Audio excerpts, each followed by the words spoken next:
Hello there, good morning, and thank you for joining us. This is Breakfast Daily here on Channel 1 TV, and I am Nanatufo Boateng. It's always a pleasure coming your way with the best breakfast on television. It's rather unfortunate that today we are not too excited because, Lord have mercy, we have lost a sitting member of Parliament. Quite unfortunate. Condolences to the family, condolences to the people of Akwatia East, and of course our deepest condolences to the NPP fraternity and to all Ghanaians. Now, the death of the MP sudden brings a lot of pain to everyone that knew him, and we can only commiserate with the family at this particular moment.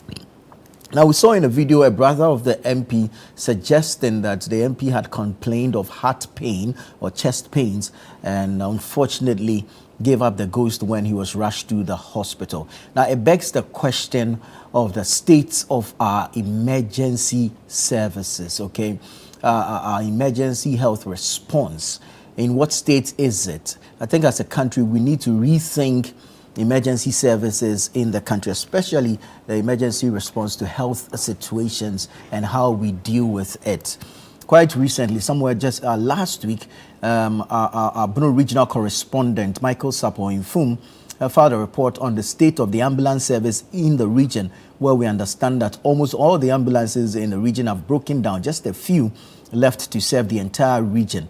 And so it comes back to saying that if this is how we're going to treat a critical service like the ambulance service, then how do we value or prioritize emergency health response in this country? And so I think that we need to rethink saying, perhaps, if there was or there were enough ambulances, fully equipped ambulances with EMT personnel on these ambulances, we may just be able to save more lives than we're losing. And so we need to have a rethink of our emergency health response in the country. Quite a sad one, rather unfortunate that we have to speak to this emergency health responses on the back of the demise of any individual, not alone the sitting member of Parliament for Akwatia East, Ernest Yaokumi. May his soul continue to rest in perfect peace. Shalom. All right, now the Volunteers TV show is here on Channel 1 TV every Sunday at 6:30 p.m. And we'd like to entreat you to be part of the Volunteers TV show, where we bring you insights and, of course, information on how, why, and where you can or will be able to volunteer, in what endeavors, in what sectors, and what your own contribution will be to the general development or the collective development of our nation, Ghana. And so join us every 6:30 p.m. here on Channel 1 TV on Sundays for the Volunteers TV show with your host, Stephen Kweku Daku. Every Sunday at 6:30 p.m. here on Channel 1 TV, we bring you the Volunteers TV show. All right, let's bring you what the papers are saying this morning. This morning, the front page of the Daily Graphic says, first indigenous large-scale mine ownership. First indigenous large-scale mine ownership. E&P secures $100 million loan for major mining deal. E&P secures $100 million loan for major mining deal. Cocoa Board adopts performance management tool to transform regulatory function. Cocoa Board adopts performance management tool to transform regulatory function.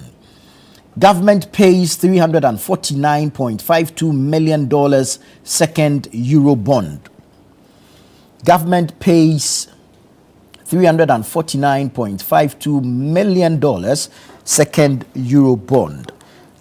Police grab suspected killer of Queen Mother. Police grab suspected killer of Queen Mother. And then when you go to the back page, expert cautions against indiscriminate use of steroids.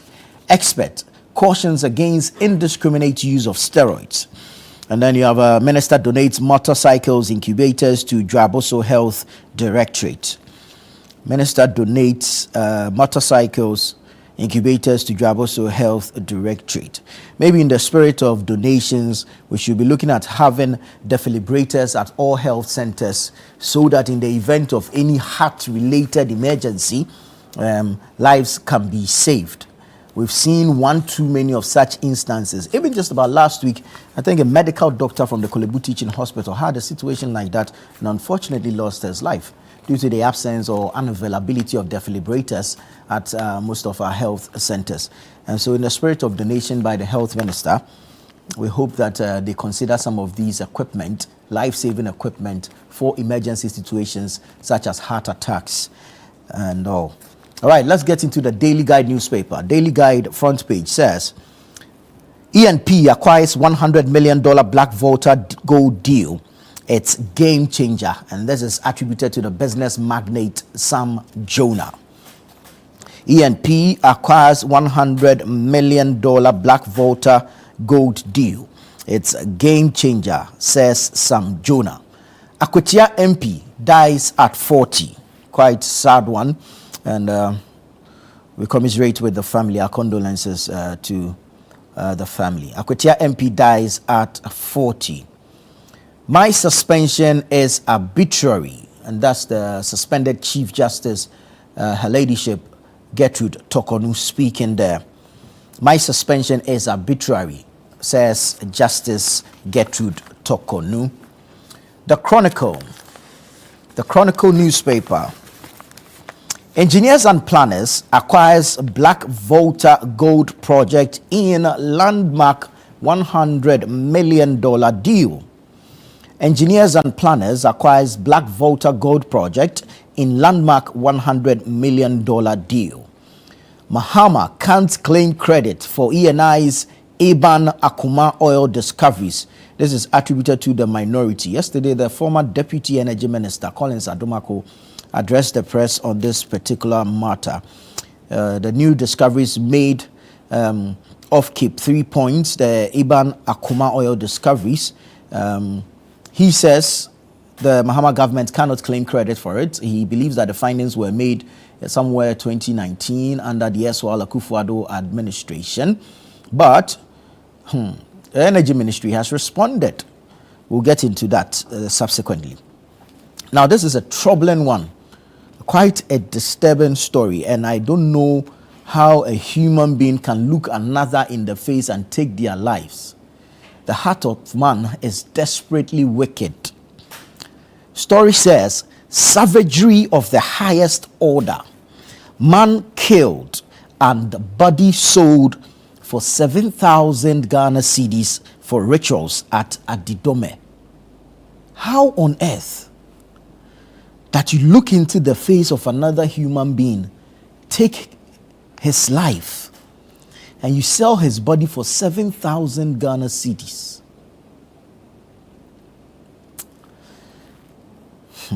May the good Lord continue to remain patient. Because if he decides to venge his wrath or his anger on us, I don't know, that you're able to take a man's life for 7,000 cedis. How long do you hope to spend that 7,000 cedis? Savagery of the highest order. Man killed and body sold for 7,000 Ghana cedis for rituals at Adidome. You understand, 3 gentlemen took the life of another and sold his body parts for rituals. Anyways, well, let's look at our verse of scripture for the day. The book of Isaiah, the chapter 48, the verse 22. There is no peace for the wicked, says the Lord. One day his wrath will be upon the wicked. His wrath will be on those who are doing evil in this country. Let's go to the back page. Sports. Chelsea and Fluminense face off today. That's relating to the FIFA Club World Cup that's currently ongoing. Chelsea and Fluminense face off today. All good things come to an end. That's Wilson set to leave Newcastle. Callum Wilson is set to leave Newcastle. Man United put a £30 million price tag on Onana, but suitors refused to meet asking price.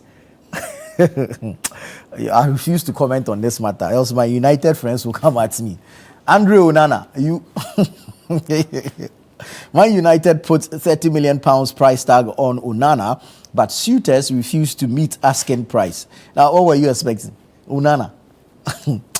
Duran joins Fenerbahce on loan from Al Nassr. Duran joins Fenerbahce on loan from Al Nassr. Let me take you to the New Republic. The New Republic newspaper this morning says $878,000 storm brewing at Ghana's weather agency, inflated contract and bypassed rules. $878,000 storm brewing at Ghana's weather agency, inflated contract and bypassed rules. NPP runs scared in Ablekuma North, seeks court bailout as defeat looms. NPP runs scared in Ablekuma North, seeks court bailout as a defeat looms. Boteman land looters will lose all. Minister warns encroachers to halt developmental activities on sports complex land. Boteman land looters will lose all.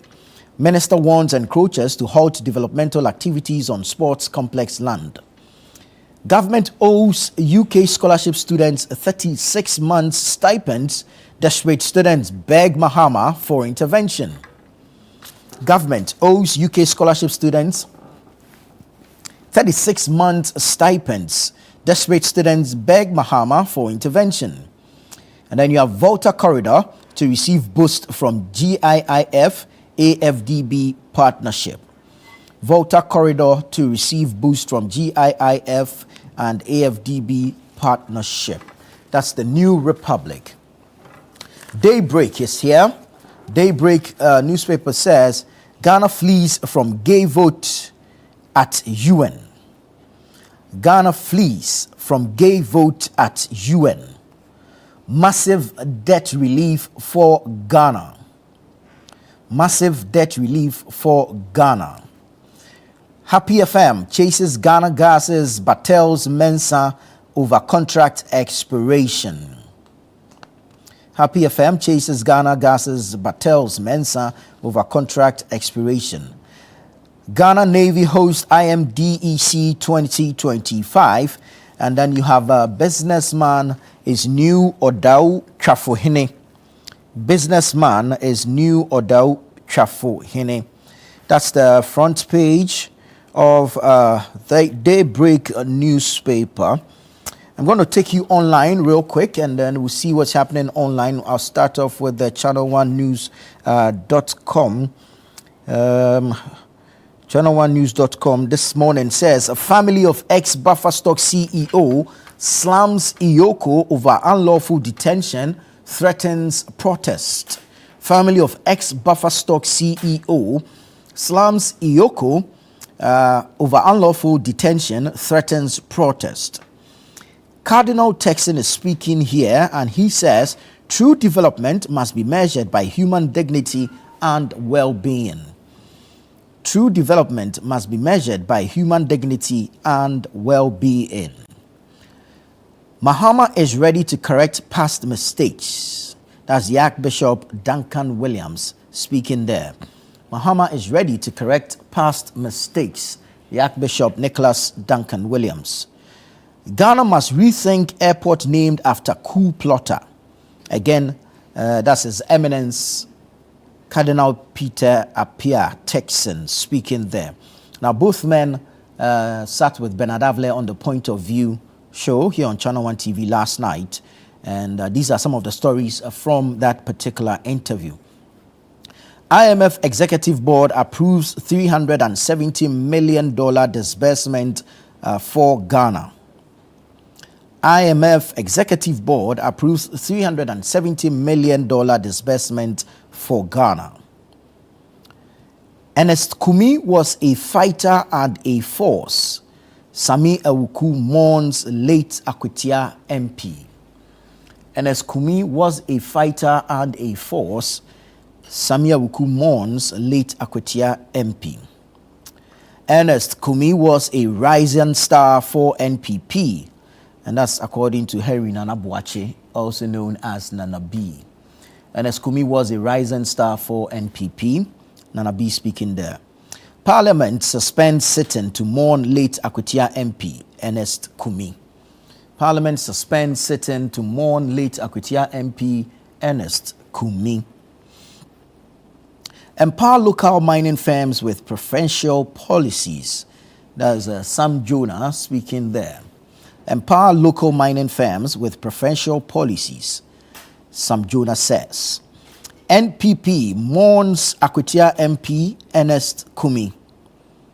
NPP mourns Akwatia MP Ernest Kumi. Nude image trial. Court rejects no case plea, orders Agrada to open defense. Looks like the problems of our self-styled evangelists continues to compound.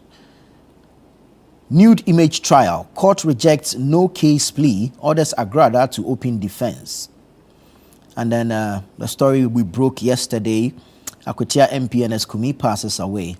Quite sad, quite devastating. We continue to commiserate with the family.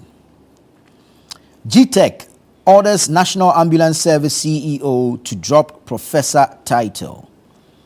GTech orders National Ambulance Service CEO to drop professor title. There's a lot going on with this honorary awards and how it is being treated by the GTech. The challenges GTech has with people calling themselves doctors and what have you. And hopefully these issues are resolved. Let me take you to citynewsroom.com. Citynewsroom.com. Fire cases up slightly in first half of 2025, despite a 34% drop in prank calls. This is attributed to the Ghana National Fire Service. Fire cases up slightly in first half of 2025, despite 34% drop in prank calls. That's the Ghana National Fire Service there. CDD Ghana urges media and CSOs to resist democracy capture in Africa. CDD Ghana urges media CSOs to resist democracy capture in Africa. Mahama has returned with vision and determination. That's the Archbishop Nicholas Duncan Williams speaking. Every Ghanaian must contribute to nation building.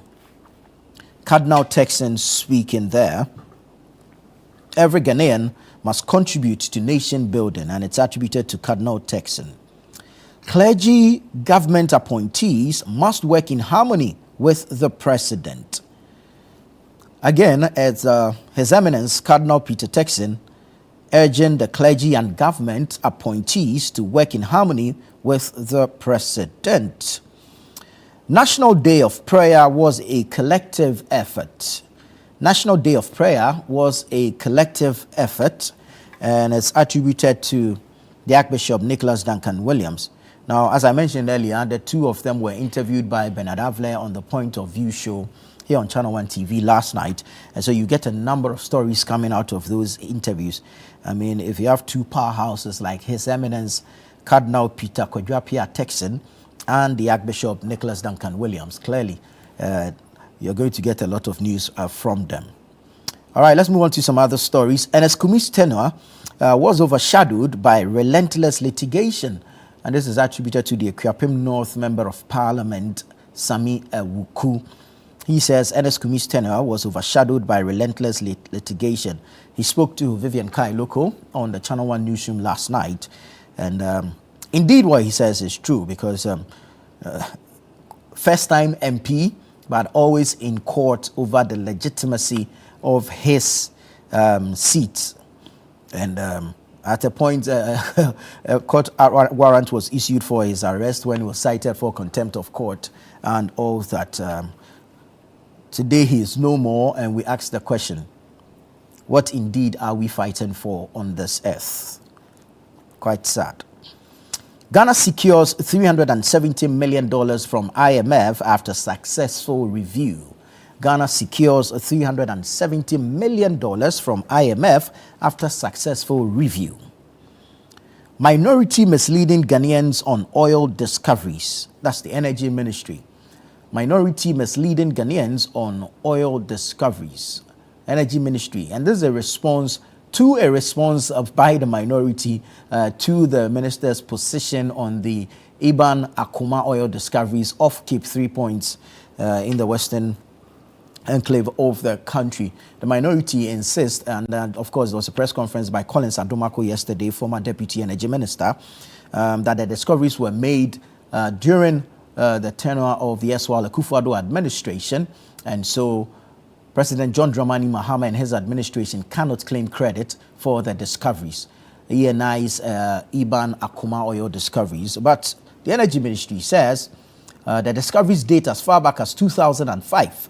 And then, of course, blames the NPP administration for its, if you like, lackluster attitude towards the discovery or the finalizing of the discovery in commercial quantities for which it's delayed.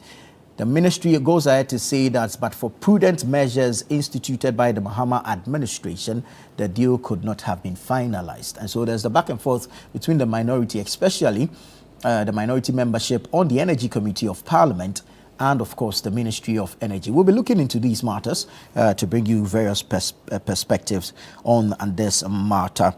And then you have a story that says Mahama bids farewell to German ambassador, reaffirms strong Ghana-Germany ties.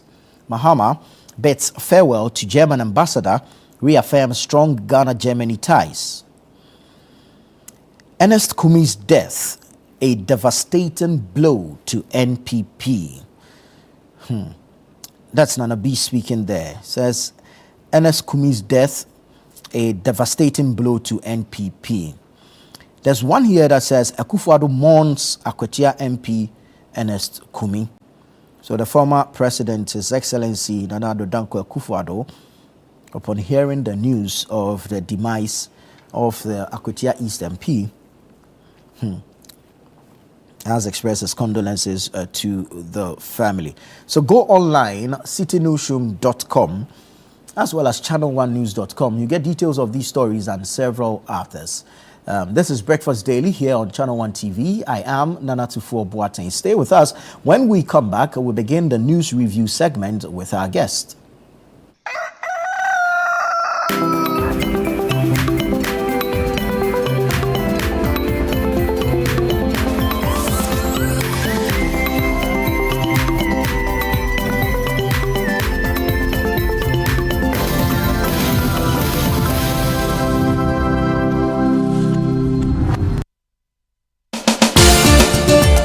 Politics meets power, where the tough questions are asked. Welcome to Face to Face. Every Tuesday at 9 p.m., join Umaru Sanda Amadou as he takes you face to face with the key players shaping the future of our nation. I lost over $10 million at the trade fair. You had a fight with the management of trade fair?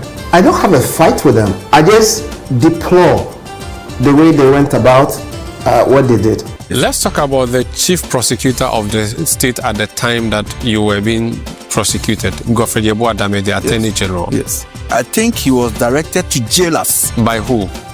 By the system. Boku has been a failure for your government, though. Can't be a failure. You have not solved it. No, you are not praising them, the previous government for solving Yendi, which was even a more difficult case. It's quite obvious that from these votes, the people felt that let's just let you go. So they were disappointed in us. You are essentially the worst government in the Fourth Republic. I don't know how you are doing that. If you based on the indicators. Yes, based on the number of people who refuse to come and vote for you. If that is your analysis, then why not? No filter, no boundaries, just the truth behind the headlines. Deep, bold, and unflinching. Face to Face with Umaru Sanda Amadou airs on Tuesdays at 9 p.m. only on Channel 1 TV, where politics gets real.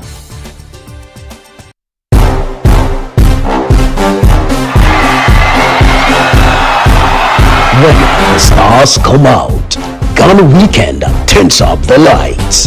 From the hottest red carpet moments to the wildest after parties. And for all your celebrations, anniversaries, and unforgettable moments, if it's happening, we are there. First, fast and fabulously. Your front row pass to Ghana's A-list lifestyle is just a click or a channel away. GhanaWeekend.com and Ghana Weekend TV, where fame meets the fans. Promote your next big event with us, because when you party with the stars, the whole nation of black stars should know. Visit GhanaWeekend.com, watch and subscribe to Ghana Weekend TV on YouTube. Stay connected with us across all platforms. Follow us on Instagram with the handle at GhanaWeekend.com, on X at Ghana Weekend, on TikTok, Ghana Weekend, and on Facebook at Ghana Weekend. Join the Ghana Weekend family today. Ghana Weekend, all access, all glam, all yours.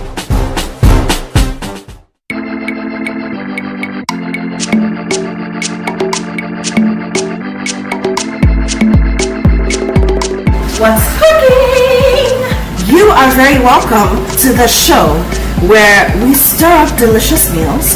So who's Lali and who's Lola? Okay, should we confuse her? Give me small water. A little more than you pour everything. So now if the thing doesn't cook well, It will be you.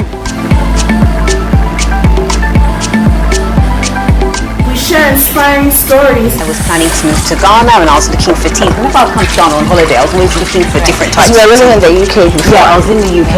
And we savor every single moment at the dining table.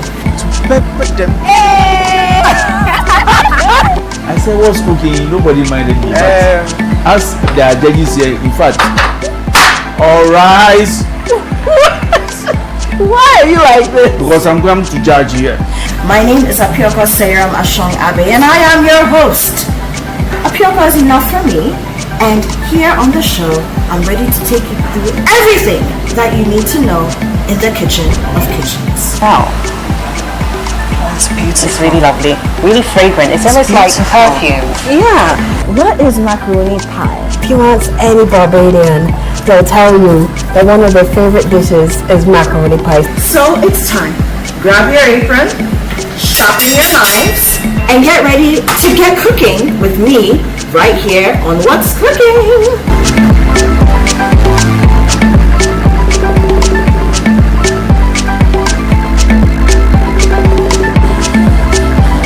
What's Cooking is brought to you by Tasty Tom, Kivo Pepper, and Suzy Herbal Center. In a world filled with challenges, we all need guidance, hope, and a lifeline to anchor us. This is Lifeline, and I'm your host, Fred Crunchy Mensa. From social issues, relationship challenges, and family matters, Lifeline is here to inspire, uplift, and guide you on your journey. Where we give you support, where we hold your hand through the valley and through the thick and thins of life. Join Bishop Fred Crunchy Mensa. I welcome you especially to Lifeline. Every Tuesday and Thursday at 10 p.m. right here on Channel 1 TV. Let's walk this path together, strengthen our faith, our families, and our lives. Lifeline, because every soul deserves a guiding light. Tune in to Lifeline on Channel 1 TV and let's grow together.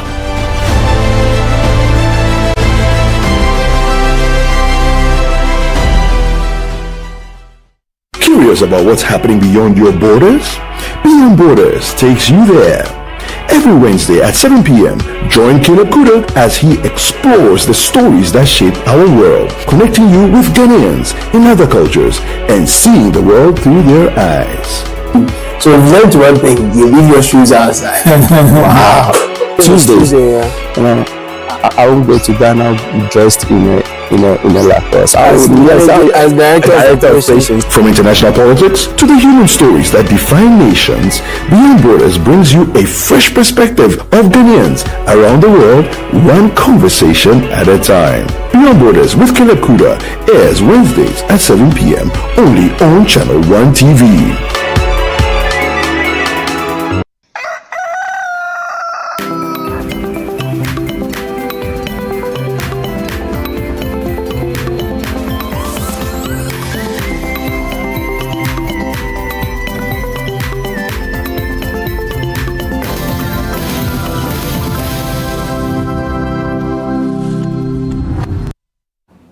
Hello there. Thank you for joining us. This is Breakfast Daily here on Channel 1 TV. I am Nana Tufo Boateng.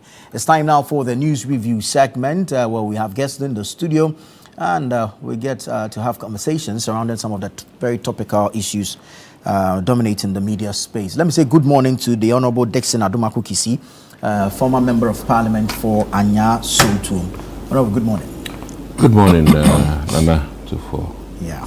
And then we have the Honorable Mohammed Adams Suparu, Member of Parliament for Sisala West, also here with us. Good morning, Honorable. Good morning.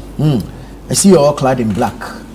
So Yeah. we just have to delve straight into it. Yesterday we didn't hear good news. A very unfortunate news having to do with the demise of the Member of Parliament for Akutia, Ernest Eyao Kumi. Young man, first time MP, very sudden death. His tenure actually has been characterized by litigations, going to court over his seats or his win.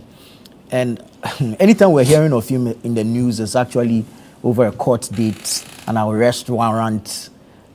And to hear that he has passed, I mean, I'm not sure where you were when you received the news, how you received it, and how you took it. Let me start with you, since he's a member of your party folk.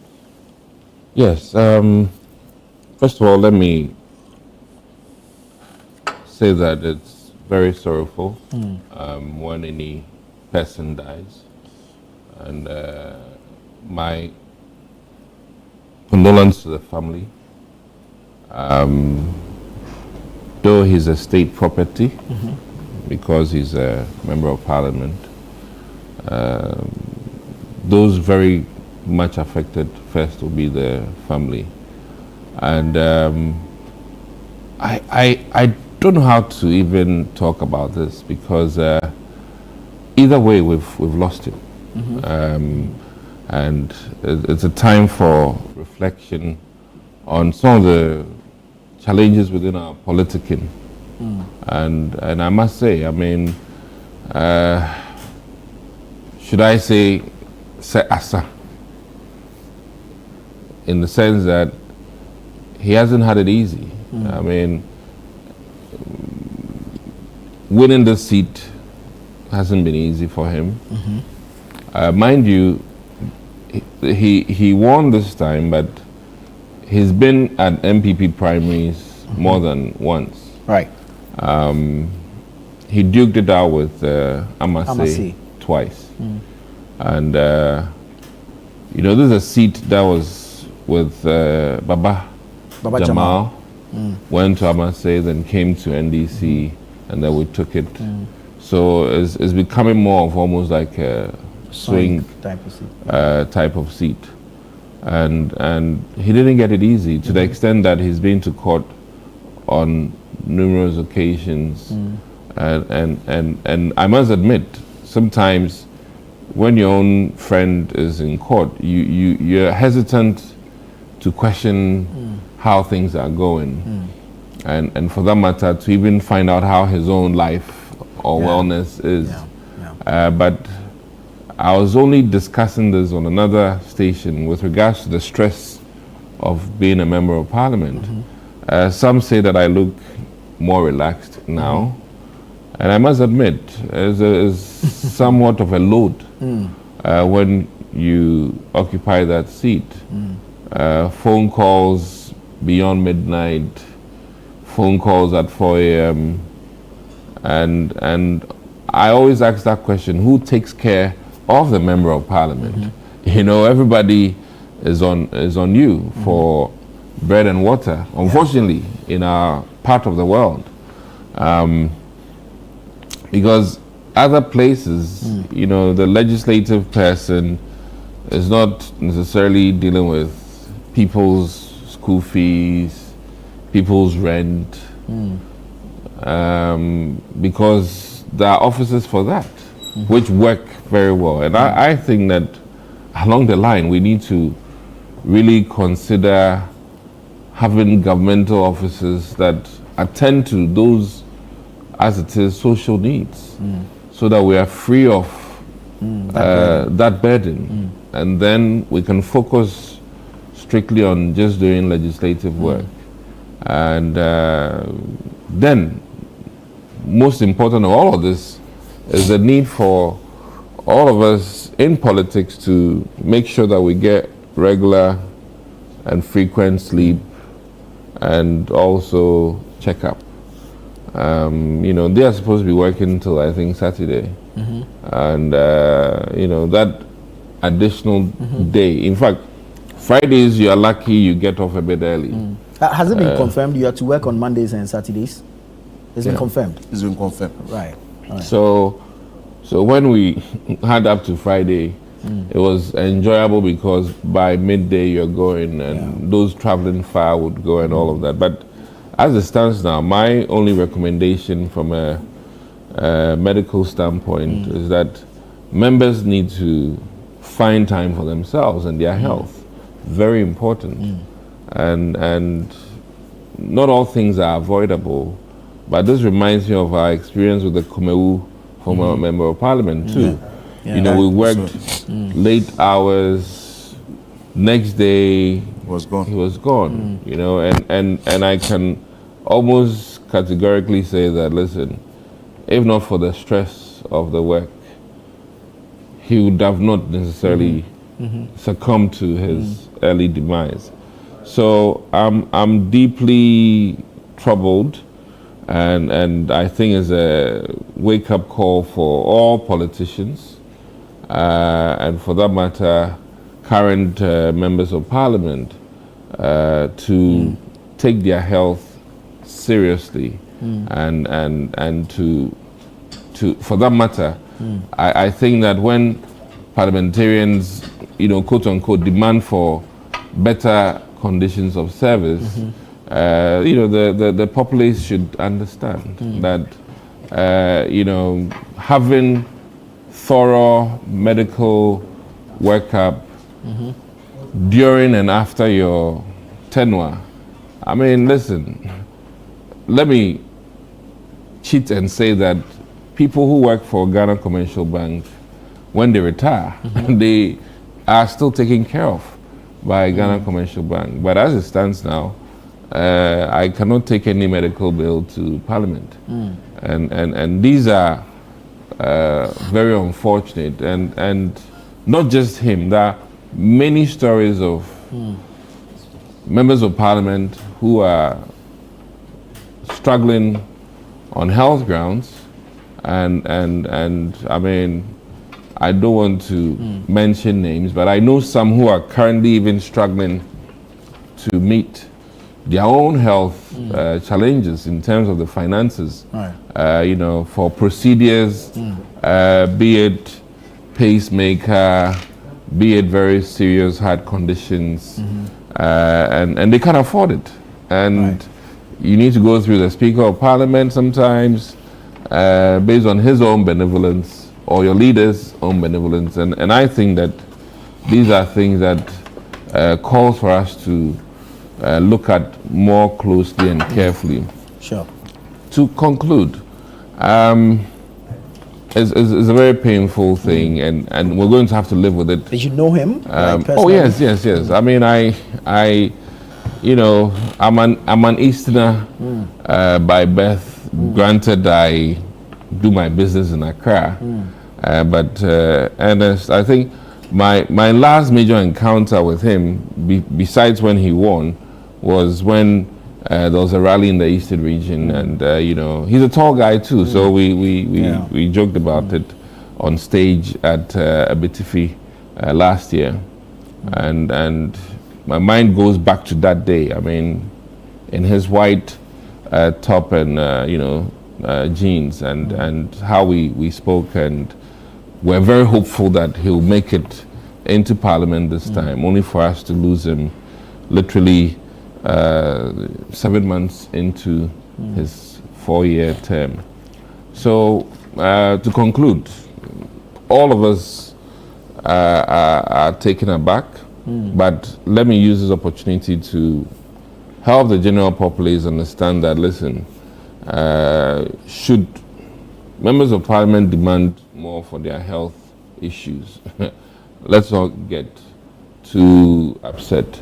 because these are very important things, and unfortunately, we've seen people die during their tenure. The John Kumars, to say the least. So Basua was, another example, and now Ernest. 40 years. 40 years, yeah. 40 years. I mean, he would have been 41 in December. Quite young. But then they say the good die young, so who knows? Very well. Very well. So that's the unfortunate bit. I don't want to worry the NDC too much, but Very well. we'll leave it that way. Did you know Ernest Kumi?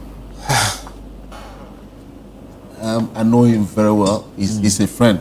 Let me put it that way. Despite the fact that we belong to different political parties, but Ernest, I'm very, very close to Ernest. And yesterday I was in Kumasi when I received the news on the phone when it happens. Let me say about it had just happened like 30 minutes when we both have a common friend, and so it was a lady that called, and yes, I was so confused. He just told me, he called and I picked Mo, your friend died. And I was confused. I said, who? The NS. Because we've been very close. And then when he came to Parliament too, we are on same committee. And that's how close we are. So when we travel for committee activities, we are always together. Our committee is chaired by Collins Dawda. So we see him as our father, and all of us, because the committee is very full of very young MPs, myself, he himself, Ahinkwa, German South MP, and no, that's German North. We are very young MPs, and so we do things together.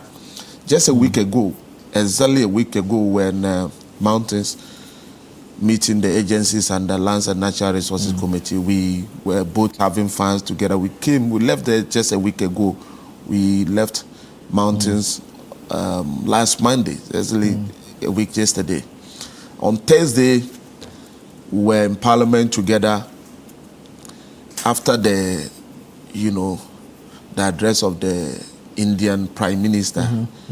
He called me. He was at the cafe area. He called me. I joined him together with some MPs who were taking tea, knowing where. So it's hard for me to. I don't know. I was shocked. Did he have any known health challenges? With the way he's sharing memories of him, and clearly they were that close. So perhaps. Yeah, but not something that was physically seen in him. He's never complained of any, ill issues. Never. And the only thing I heard, there was some publication last week about some 4 minutes, and so he was teasing me on that Thursday, and we're both making fun of each other and all of that. And it's so sad. So sad. Ernest, 6 months in the chamber, any MP can attest. One thing you cannot take away from him is his easy connection. He easily connects with people that is not met before. When he meets you, and the next moment you see him talking to the person, and as though he's known you for years. He's so lovely. I must be frank. This is a big blow for us as a country, and we pray that God should grant his soul journey to Fidels, and my condolences to the wife and his family, the constituency, Ghana's parliament, and Ghana at large. We've lost a great person, to be honest with you. And there's something happening in Ghana's parliament that I think Ghanaians must pay attention. Our work is so dangerous to the extent that, but you can't complain also. Because when you come out to complain, people will ask you, you know it's no good. What are you doing there? You know, sometimes the pressure. Look at how I said I'm very young. I'm equally 40 years. So but the pressure I go through, the number of calls, sometimes you'll be sleeping even at 12 a.m. Somebody will call you. There was a time I received a call at 12:30 a.m., midnight. And then the person was talking to me about job. So I didn't know what to say. Yes, I understand him. I could see that the person was speaking from a point of frustration. It wasn't his fault. But look at the time too. So the question I asked. 12 a.m. looking for employment. So yes, so I asked him, what is your time? That was the question I asked him. And he says that the time is 12 a.m. I said, are you aware that I am married and I'm sleeping, my wife is by me? Is it fair if somebody call you at this time? But why can't you wait at least in the morning? Yeah. But this, if you don't answer the call, so when I saw the call, I got panicked. I thought something was happening to him. You know, these are some of the challenges we face. And you see every member of parliament. I've never seen a member of parliament that people will praise him that for he answers calls. It is because you receive more than 1 million calls. And so out of the 1 million calls that you receive, you are unable to attend to all of them. So the few you are unable to attend to, go like, oh, they are all the same, they don't answer calls. That is not the situation. If you sit and you even say, let me be answering all the calls, even if you turn your office to a call center, you won't be able to respond to all of them. And these are pressures that come. You are listening to somebody's issue. This person is talking about school fees. This person is talking about marrying second wife. This person is talking about buying fertilizer. This person wants money to pay tractor for plowing his farm. This person's child has gained admission, no money for school fees. But isn't that what you promised them when you're campaigning? Food for his family. Exactly. So now you make so many promises when you are campaigning. No, these are not promises. All these things I'm saying, no MP has ever made a promise that when I become your member of parliament, I will help you to get married to 10 second wife.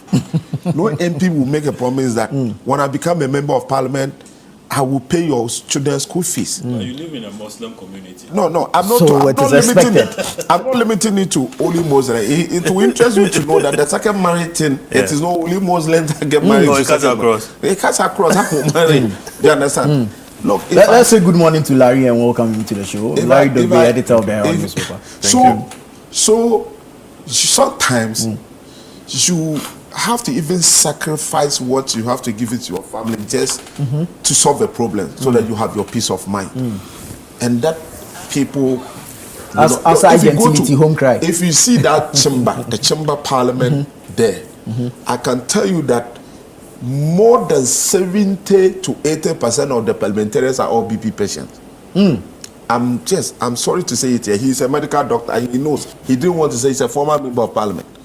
More than 70 to 80% of all the parliamentarians in the chamber are all BP patients. Including you, the young one. I am telling you that, including even people that are older than, are on BP, blood pressure drugs.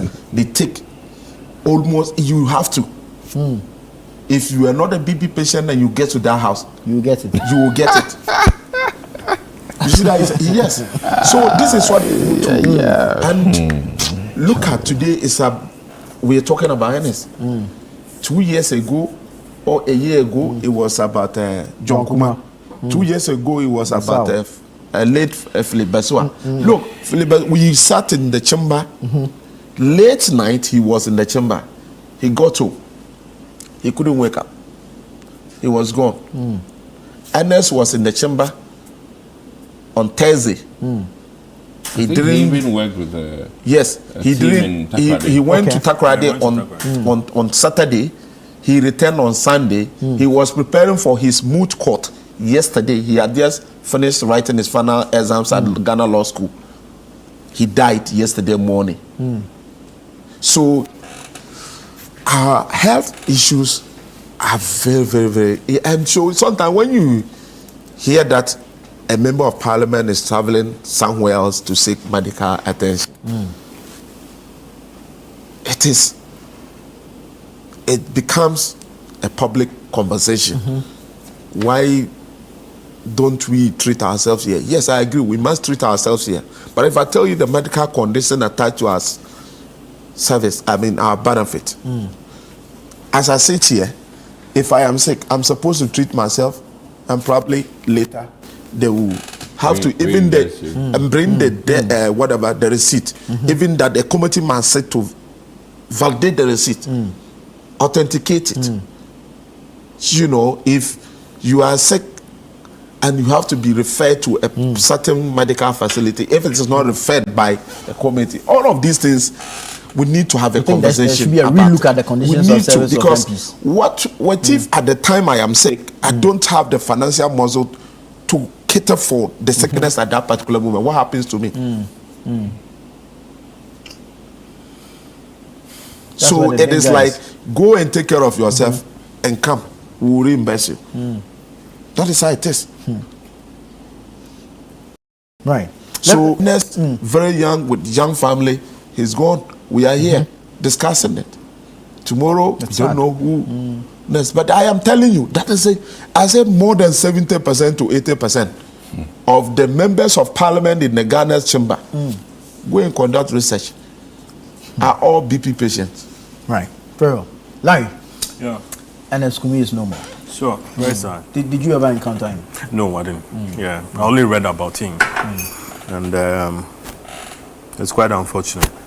And wish the family strength to bear this, loss. 40 years is too young to die. Yeah. It's looking at what he's gone through, contested, lost, came back, and fought his way. And issues, let's admit about what is happening with his constituency. Contempt of court, along the line. And High Court today, Supreme Court later. You could see the stress. Yeah. He's working as a parliamentarian. He's schooling as a law student. And then he's facing the law. Yeah, he's facing the law in court. Okay? The pressure isn't just a joke. Yesterday I spoke to somebody, I don't know whether it's been mentioned, but I asked what killed him. Because then I hear he complained about his chest pains and so on and so forth.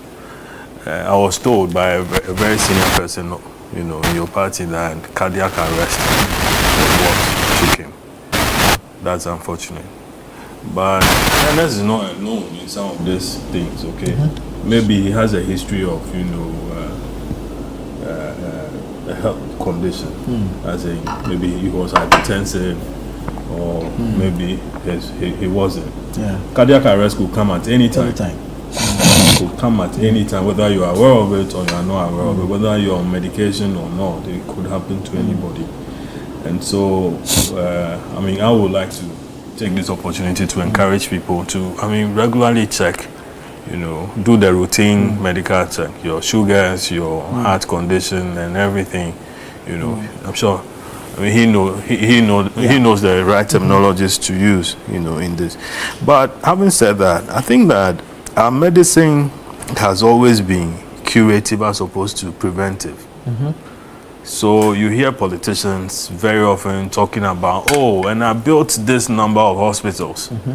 I built, agenda 20, agenda what? 111. That became 11 something, and so on. And that, we've cast salt for that. We've done, this. And it is more of the audio, okay, as opposed to substance. You get it? Yeah. And you can't even talk as, let's say, a professional or let's say a journalist who is observing a certain situation, a certain trend. You can't talk because then they have rabble rousers or hallelujah, political hallelujah boys, praise singers. Praise singers backing that. So the moment you complain about something that this thing, even though the structure is there, what's in there requires a lot, you'll be shut down. Yeah. You will be shut down. So then we don't get to attain whatever it is that we want to attain. So like Suparu just mentioned, people are living with all manner of conditions. Yeah. I mean, you would want to even sneak in and quickly have your, yourself checked and so on. But you can't do that because who is to attend to you? Are the professionals there? Even if they are there, are they being paid well? Even if they are paid well, do they have the right attitude? Okay. I mean, we are talking about this in the midst of Dr. Kwame Ofori. KNUST. KNUST. Exactly.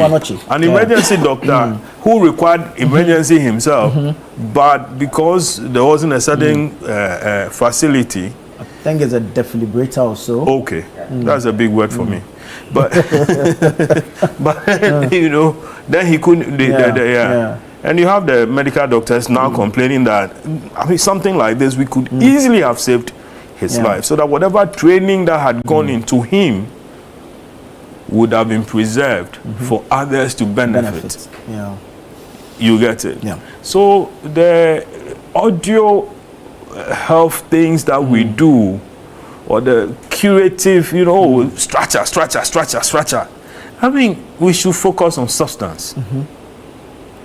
Substance. I mean, we can't build structures if there are no, equipment in there to attend to you. Somebody said that, listen, but for the father, the vice president was flown outside this country. Only God knows what would have happened to her. But for that. And so imagine this had happened to any ordinary person. Like, I won't talk about the politicians. Like you and I, the journalists. Exactly. What would have happened? Yeah. And journalists have gone through it, similar things. Kaba. Yeah. How did he die? Similar situation. Yeah. Komla Dumo, even in his case, he died, somewhere there. Elvis Kwashi. And many others. Yeah. I know journalists who are living with either stroke or, hypertension, diabetes, and all manner of things that they go through every now and then. Now, I mean, we need to take our health seriously, and by so doing, governments must also prioritize, people's health. Sometimes it's becoming even too much for you to even go into to have yourself treated. Okay, and today nurses are on strike. They are demanding more money. The other day, doctors are on strike. They are demanding more money. The other time, another laboratory, people are also demanding more. How do we, bring all this thing together such that we think through it properly for a better health delivery system? Okay, we are only focused on structures, and the structures, we've built so many structures, but the substance is missing. That's what's missing. And as young men also, we should see how best we can manage our, priorities. Okay, we should see how we can manage our priorities. Some of these things are lifestyle related. Yeah. School here, work there, family there, and many other things that we and so sometimes you're always on the road. Yeah, so sometimes you notice that your health can't match, your system. Yeah. And then your delivery as well. So people are on substances and so on. Those who are smokers, they are, smoking. Those who are taking Tramor and all other things, they are on it. Those who are constantly on painkillers, they are also on painkillers and so on. I think that we should prioritize our health. Governments should also take our health seriously.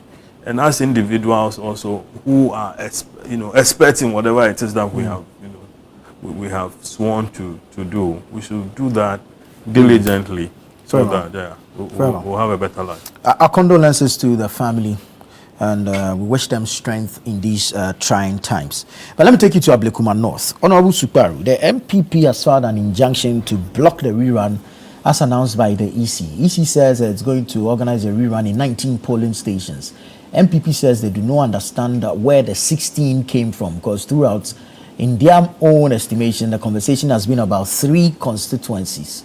And they insist that even the deputy EC commissioner, 3 polling stations, thanks for that correction, 3 polling stations, under oath in parliament, Bossman Asare mentioned the 3 and even ruled out the possibility of a rerun. So now it seems that you at the NDC are okay with the rerun in the 19 polling stations. MPP is not. Your thoughts on Ablekuma North?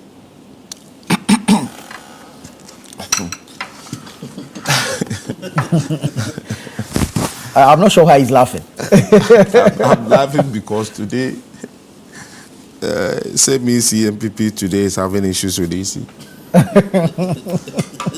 The EC that they used to, the EC that used to be their darling, institution in Ghana.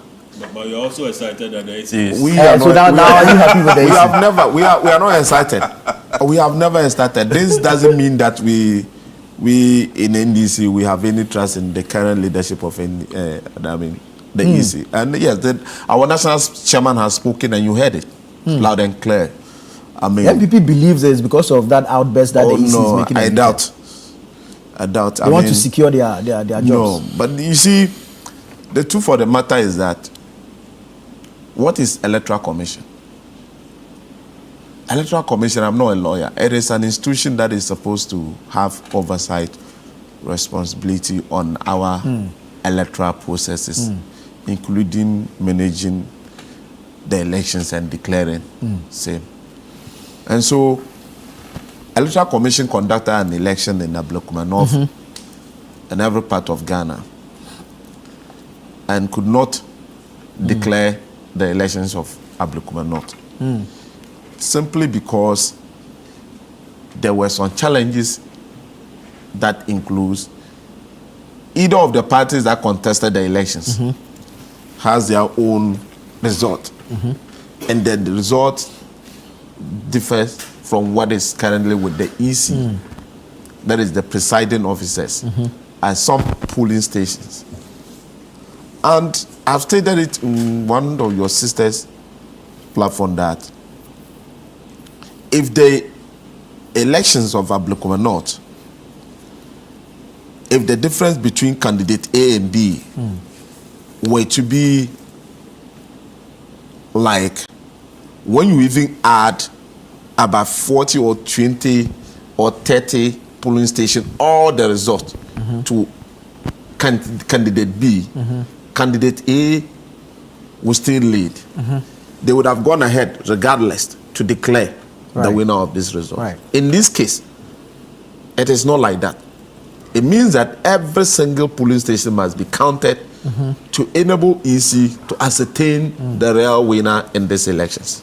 That is why we are where we are today. And MPP has their result in some of the contested polling stations. NDC has their own results. They are on their own pink sheet. MPP has it on their own pink sheet. Different from what is currently with the presiding officers at those various polling stations. How is EC going to resolve this issue? The best is to rerun. And EC has decided that they are going to rerun the elections at these 19 polling stations, which I do not have fact to speak to polling station by polling station. MPP is saying that it is only 3 polling stations that has issues.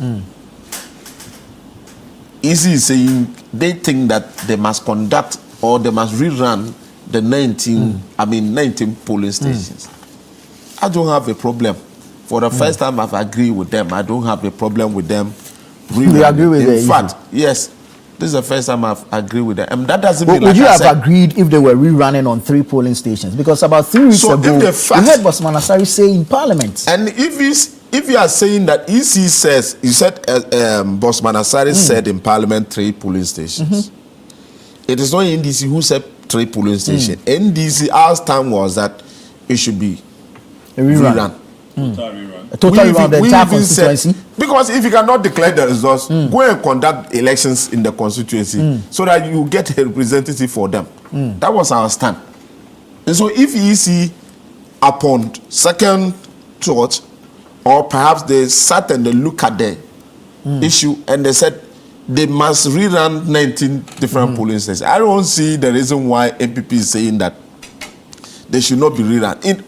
Look, mind you, MPP is not even contesting the number of the polling station being rerun. They are contesting the entire rerun, be it 3, 1. To them, there should never be a rerun. They should go ahead to declare the result. How do you declare such results? A court has ordered the EC to go ahead. When you say the court orders EC not only on Ablekuma. There were other constituencies, you remember, including Tama Central. And then the court ordered go back and do recollation. Is that not what the court ordered? Yes. Complete the collation and declare. It's so complete. And I went. Court has ordered them to go back and complete the collation and declare. They went back, they could not complete it. Are you saying that EC do not have the mandate to take a decision? They should go back to court. EC says they've written to police for protection. Police says they've written to AG for advice. No. But in all of these things, what's the challenge? In all of these things, there is a contention. You have your results. Candidate B has his results. EC is having a different results. Which one is he going to take? Is it EC's result? Which the candidate, none of the candidates is agreeing to what he even is having. So the best thing is to rerun. Court has ordered them to go and recollate, and they should go and collate and declare.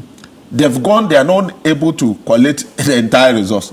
So they must rerun it and collate and declare. But you can also collate and declare, and then the aggrieved party can go to court. So which one? That's it. Because it's not always that both parties are happy with the referee. Exactly. Decisions. In this case, let me tell you this then. There are 2 parties involved in this, including EC3.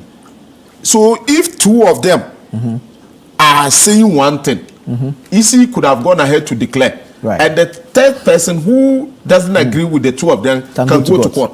In this case, all 3 have different results. All the 3 are having different results. In the same election. The presiding officers are having a different results. APP agents are having different results. NDC agents are having different results. So which one do we go Which one do you go? So if EC should go ahead to declare, declaring for who? When the MPP is having a different result, NDC is having different result. So when you declare, who is going to go to court? Both of them so the best way is to rerun the elections. And that is what they are doing. And in fact, I've said it somewhere that this is the first time ever since this, Electoral Commission has been appointed together with the deputy. This is the first time they've also taken a decision that seems to carry majority of the Ghanaian people. Yes, this is the first time ever since she was appointed, including the 2 deputies. This is the first time that they've taken a decision that majority of Ghanaians seems to support them. Majority of NDC or majority of Ghanaians. It is not majority of NDC. It's majority of Ghanaians. It has always been MPP and EC against the public. Ghana. Yes, that has been the norm ever since Jane came to manage the commission. That has been. This is a known fact. I'm not the one saying it, and I'm saying that this particular decision doesn't mean that NDC. We are saying that the EC and the 2 deputies are competent. We have never said it. Our chairman has spoken loud and clear that the way and manner they've run this commission, public has lost trust in the Electoral Commission. It shouldn't be so. And so for me, MPP saying that they are going to court to stop this the rerun. I think they are not being fair to the people of Ablekuma North, because they must have a representative in Parliament, and Parliament has been running for the past 6 months without a representative for the people of Ablekuma North. And so if EC is doing everything possible to ensure that they get a representative in Ghana's Parliament, and you are saying that you are going to court to prevent it, then you are an enemy to the people of Ablekuma North. Yes. Very well. Honorable Kisi, your thoughts on this. If you believe so strongly that you won the election, everyone should not ruffle your feathers so much. First of all, I think that the early declaration of loss put us in a checkmate. And I say this with the greatest of respect to everybody, but I really think that it will guide us in our decisions in the future, to the extent that should we lose any election, I think we'll be very cautious in declaring that we've lost the election, because I think that some of these behaviors at polling centers were largely because of the emboldenment of the NDC grassroots. And you know, to the extent that some put to fire a classroom block holding ballot papers. And I think that, you know, these are things that we should call out and say that such behaviors were unacceptable. To the extent that ordinary citizens felt that they had every right to touch a building holding ballot papers. I also must admit that largely the NDC fraternity did not behave themselves well even after elections in terms of some of the orchestrations with even armed military men. And the NDC. Can I make my point? Please do. Okay. So I think, and I didn't mince my words, that our early declaration of a loss, you know, I mean, I can cite Obuasi East. I can cite even another. He wants to blame Bawumia. Please. Please allow him make his I've not said that here, please. Don't put words in my mouth. The early declaration of loss. I think the MPP in the future will never and should never accept a loss ever early again.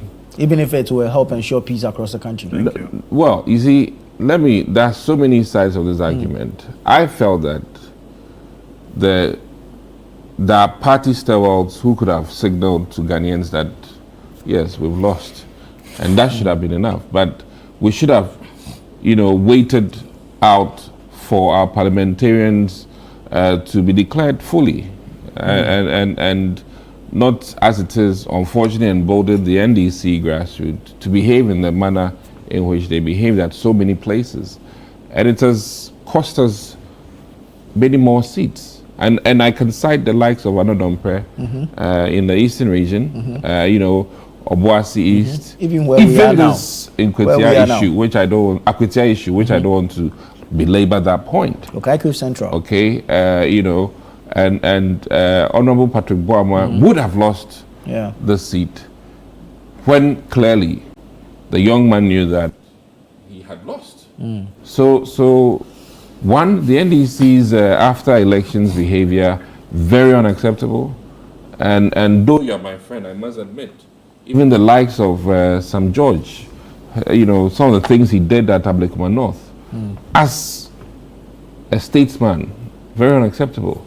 And I'm not surprised that you are very happy with this decision of the EC today. I'm not surprised at all, but you are being so unfair to those who have cast their votes. And when you cast your vote, and excuse me to say, somebody burns the ballot, it's an infringement on your rights. It's very serious infringement. And I'm up to date. I'm wondering how nobody has been arrested. The police service, for me, has disappointed the ordinary voter whose votes or ballots were burnt. Where lies the investigating body? What have they arrived at? Was it 2 or 3 men, 4 women, 5 women? When are we going to arrest them? And I'm still dumbfounded by the fact that when declaration could have been done, somehow magically police protection was missing in the whole equation. And I'm still trying to make sense of it, where police that is supposed to protect the Electoral Commission for them to make a declaration. I mean, there are videos of the presiding officer feeling threatened. And it's not just at Ablekuma North, in many places. But as it stands, this also largely is due to people who did not turn up to vote. And this is in the whole country, because Ablekuma North has largely been MPP stronghold, to the extent that now we are squabbling over, even if it's 20 polling centers, that shouldn't have been our destiny. Let me put it that way, because we Sure, always a clear gap. we always give the NDC a very good gap. Now, as it stands now, I say there's a checkmate because history and politicking and electioneering will advise you that once there's a sitting president in the person of the NDC administration, it will sway voters to vote a certain direction, and that is why we've always been opposed to doing a presidential election first and then doing a parliamentary, because once Ghanaians know that the MPP has won presidential, when they are going to the polls and it's a swing state, they better do business with the government in power. And whether we like it or not, should we run this election? I mean, any swing voter will vote one way, and it's already predetermined. Because of the good works being done? Not because of the good works. It is in your political interest as a voter to have an MP whose president is in power. So this is a no-brainer at this point in time. I mean, quote unquote. I mean, But there are times when opposition parties have won by election. Agreed, but this is so early into the the goodwill period. I mean, Mahama is getting away with murder every day. I mean, now because there's goodwill. Murder. You understand? I'm being what do you call it? Figurative here. Very well. In the sense that, I mean, and I know we're going there. Look at what bazooka deal his brother is now having. You understand? Which makes hotel deals even so minute. But my key point here, one, when a checkmate, we're in a checkmate situation because we declared too early, and we rather emboldened the NDC grassroots to misbehave on our streets. And I say that the Asiedu Nketiahs also contributed to some of these behaviors. They didn't call their boys to order.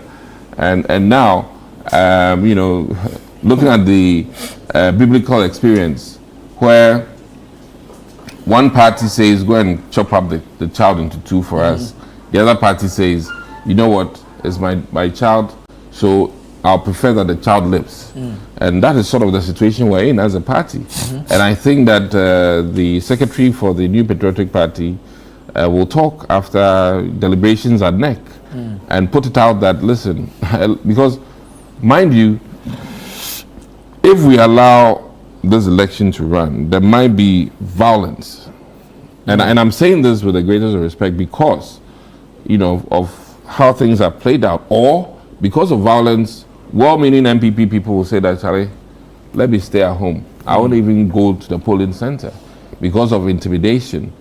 And we know how people behaved at Ablekuma North after the election. Very well. Some very buffy men, I won't use the word macho, buffy men, and behaving erratic to the extent that they will touch a building. Come on.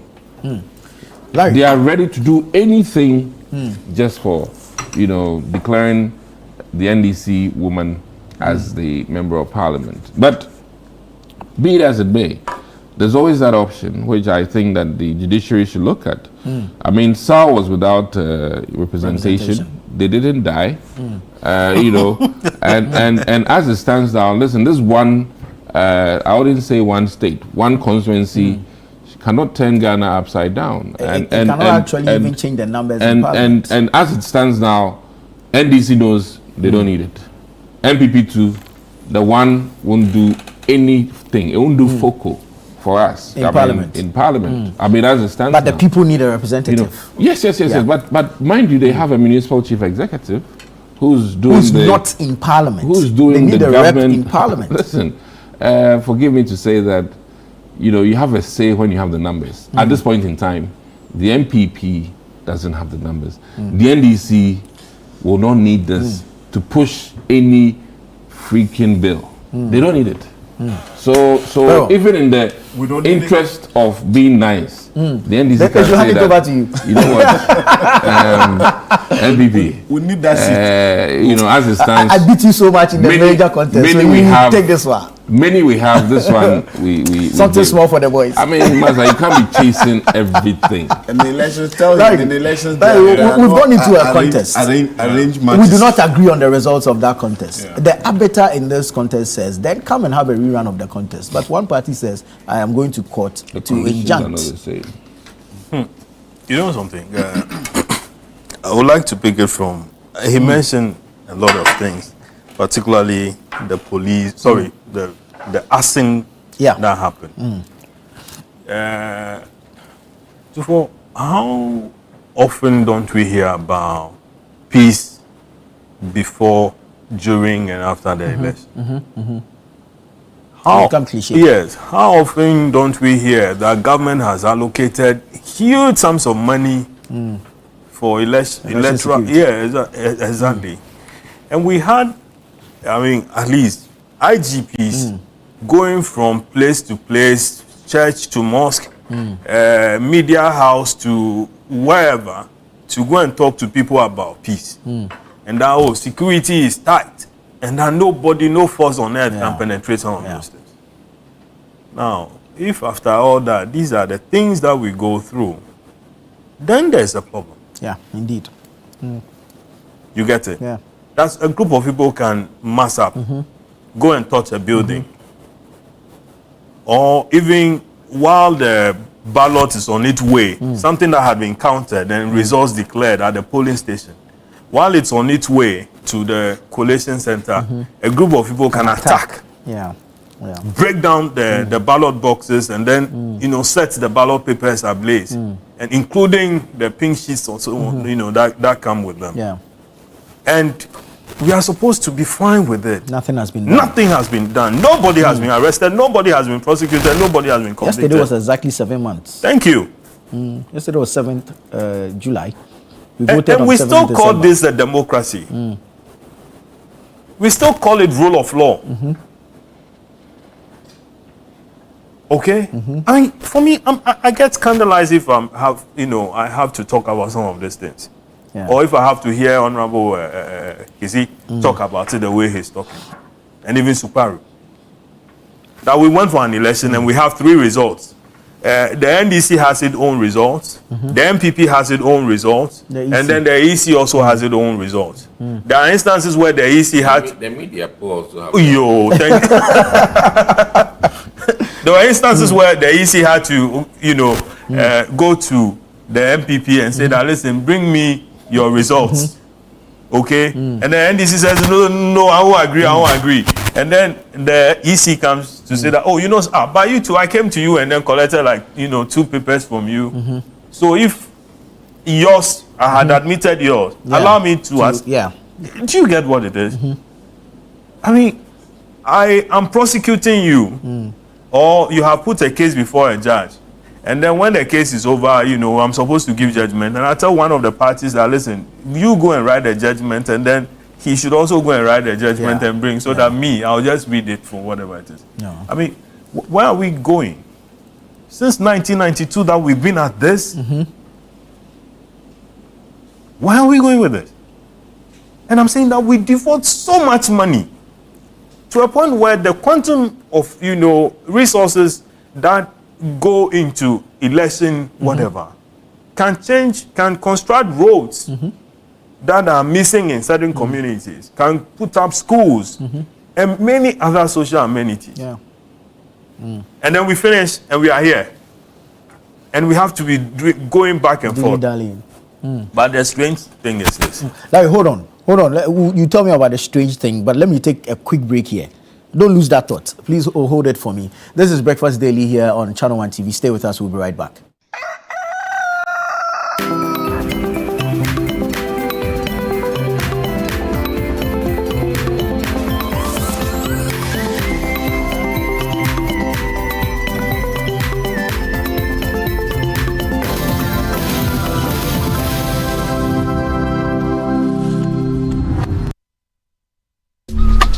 Life is a celebration of moments. Big and small. The sun is scorching, I'm feeling the heat. With Piva Drink, every moment becomes a refreshing celebration. From the beach to your home, in every corner of your world, Piva drink at a burst of refreshment. Give me Piva Pop too, and tangerine.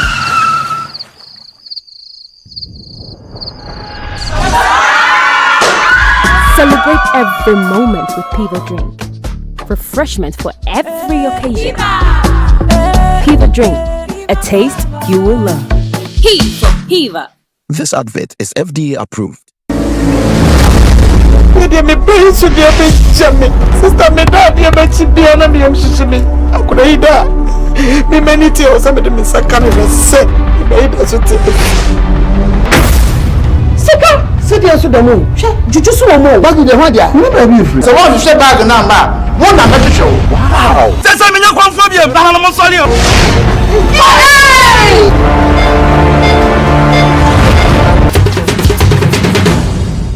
Across Africa, food and agribusiness hold the power to transform economies. But potential alone is not enough. That's why Impact Food Hub proudly present the Agribusiness Launchpad and Accelerator Program, Ghana's premier agribusiness accelerator program, created to turn bold food ideas into market-ready brands. At the forefront of this initiative is Dr. Mavis Oreku Asare, a renowned food scientist and a passionate advocate for food safety and agribusiness innovation. With a track record of empowering entrepreneurs and improving food systems, her vision for Launchpad 2025 is bold, practical, and transformative. From July 9th to 12th, participants will converge at the Stanbic Bank Business Incubator at Silver Star Towers in Accra for an intensive 3-day training and field day immersion designed to provide hands-on experience across the agri-food value chain. The program will be facilitated by seasoned experts with proven expertise in smart and sustainable farming, food product development and value addition, regulatory certification and compliance, digital marketing and brand positioning, financial management, pricing strategies, and funding access. Participants will also benefit from guided pitch coaching, mentorship with industry leaders, peer networking opportunities, and access to post-program business advisory services. Launchpad 2025 is powered by Impact Food Hub in partnership with Stanbic Bank and the Ghana Export-Import Bank. Whether you're a farmer looking to add value, a youth-led food startup, an agri-business ready to scale up, or a food tech innovator, Launchpad 2025 is your gateway to growth, visibility, and impact. Register now at impactfoodhub.mhon2.com or dial *899*10# on all networks. Call 025-689-9305 for more information. Launchpad 2025, your agri-business reimagined. Impact Food Hub. Get to the heart of it.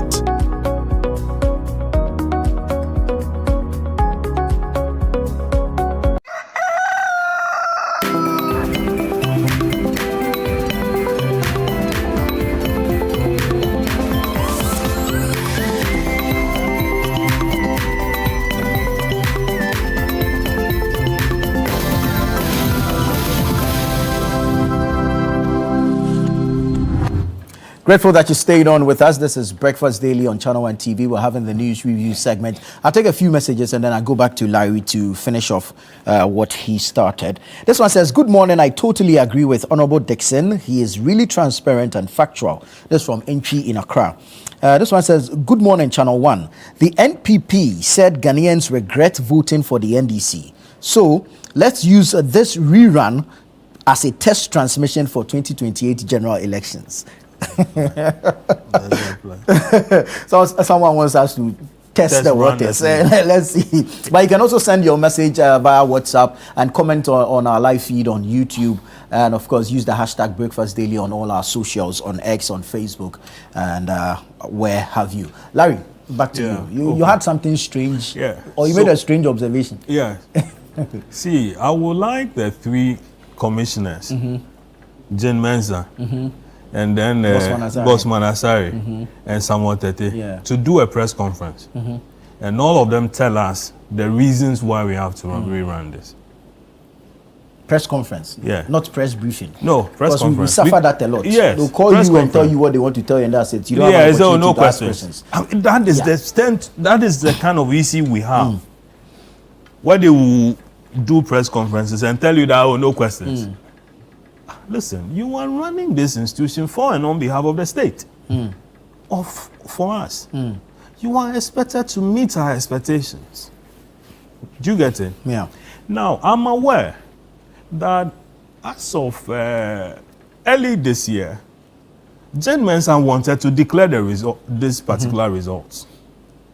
What has changed? What has changed? Where was she going to, in whose favor was she going to declare the results? And so she started making efforts to have the police and Dampari then to give her the kind of protection to declare the results. She doesn't have protection. So that's one.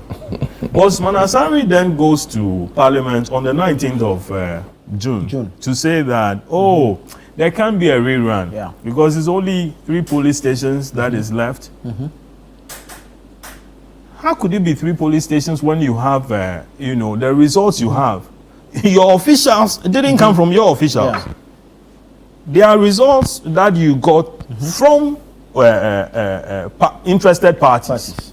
Not from your presiding Yes, officers. no. So how could you be the one declaring on the 3? Now, then comes the third, another deputy commissioner, Samuel Tete, now telling us that, something, he issues a statement and says that, listen, there's going to be a rerun in the 19 polling stations. Jane, I'm ready to declare. Bossman, no rerun. No rerun. 3 polling stations. Yeah, then, 13, 19. So the commissioners themselves do not agree They on what should to do a press conference. And individually, they should tell us. They should explain their stance. on the Exactly. matter. Sure. Right. Do you get it? Because in all this, the rerun, Jen hasn't spoken. Bossman also hasn't spoken. Because if he talks, they will ask, by the time you went to Parliament, what information was available to you? And then Jane, at the time you wanted to declare, what was available to you? You get it? Listen, I don't want to describe the last election as the most chaotic elections we've ever, witnessed. But that's how you see it? Yeah, that's how I see it. Kwabenya, there was an issue.